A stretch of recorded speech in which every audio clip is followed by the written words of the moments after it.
Since I'm up here walking on the roof and I just finished charging that other system that's leaking,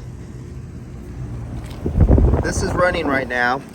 It's supposed to be cooling off the room. There's nothing happening here. It's running. This unit has a problem, so it's winter right now. They don't notice it, but I'm gonna have to come back on this one, look for a leak like I had the other one. Where's that other one at? I think it was that one right there. That had a leak on it. I think that was that one. I can't remember. Somebody else put them in. And where's the other one? Oh, there's the other one. Oh, too much water. Making sure they're all working.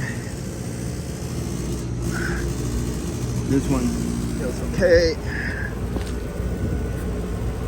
This one could need some help. Yeah, this one last year I said I'd have to come back on this one, and you can see all the bubbles in it. It's mostly vapor. Very little liquid left in there. The humidity is really high right now. You can see there's no condensation right now. You can see it's just raining. The humidity is like 90-some% right now. Gonna have to come back on this one, do that one. Let's get back over to that one. That one's off.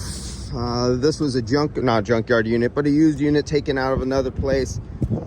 And this is running. And I think yeah,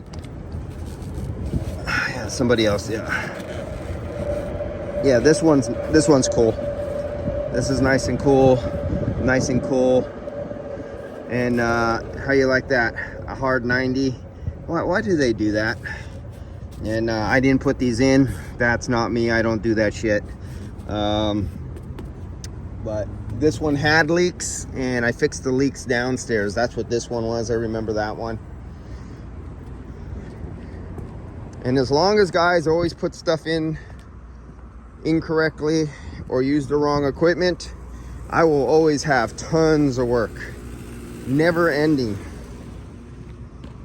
And I always could rely on companies that hire guys who are under time constraints, budget constraints. They're always trying to save money, cut corners, got to turn the big profit. And when you try to turn the big profit, some things don't happen quite correctly on customers' equipment. And when things don't happen correctly on customers' equipment, things break and fail, burn out. That's just a human life. People are either lazy, cheap, or ignorant. And the ignorance is intentional. All right, guys, I'll see you later. That's the end of this Saturday. And been here for an hour. 1 hour charge for, it's 40-minute ride to this location. 40-minute back because it's a Saturday. You charge labor for both ways. You have a 1 hour minimum, and materials at $240 an hour at double time. So you double that. And yeah, see you guys later. That's why I don't do automotive.